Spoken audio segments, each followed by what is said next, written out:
Hi, so you're here to enjoy a sauna. So come on in. Okay, the first thing you want to do when you come in is you want to make sure that these two holes here are plugged up because you want the heat to stay in. Then obviously also over my shoulder here, you'll see a little thing that opens up. Make sure that when you're heating it up that it's shut, it keeps the heat in. All right, the second thing you want to do is take a look at, here's the heater, and here are the two knobs. And this is on max. The one on the left is max. You just basically leave that there. That will be there.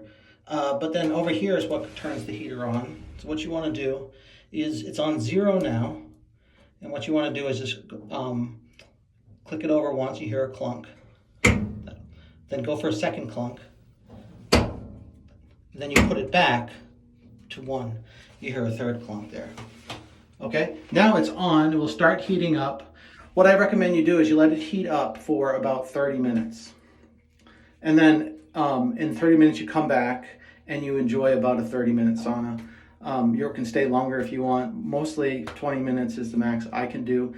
This has an automatic turn off of 1 hour. So when you turn it on, you let it heat up for 30 minutes. It should stay on for another 30 minutes after you're back in here. Okay, so after you're back in here, you have another 30 minutes and it will automatically turn off. If you go over an hour, you'll notice that it turns off and you'll just have to restart it if you want a longer sauna. So you just repeat the process. Bottom line is that this heater will only stay on for 60 minutes. It's a safety thing, okay?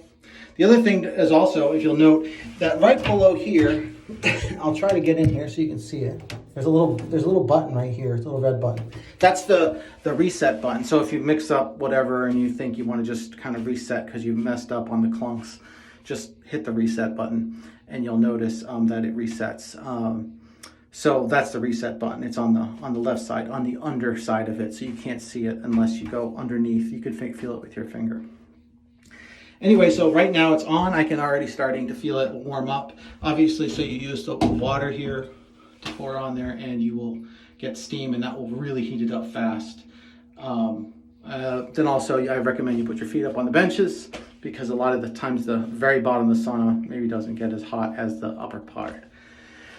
Feel free to use these little backrests. They're great to kind of just lean against here. Of course, be careful of this, getting too hot. And that's really it. On your way out, though, it would be great if you made sure that these were unplugged. These are, unplugged. You take the plugs out that you put in earlier. And then also you just make sure that this is now open on your way out. That's all you have to do. Otherwise, this automatically turns off and you just, it will start airing out. And then if this is open and those plugs down there are open, then we're all set for it kind of drying and everything. That's it. Enjoy your sauna. I think I've covered everything. All right, bye-bye.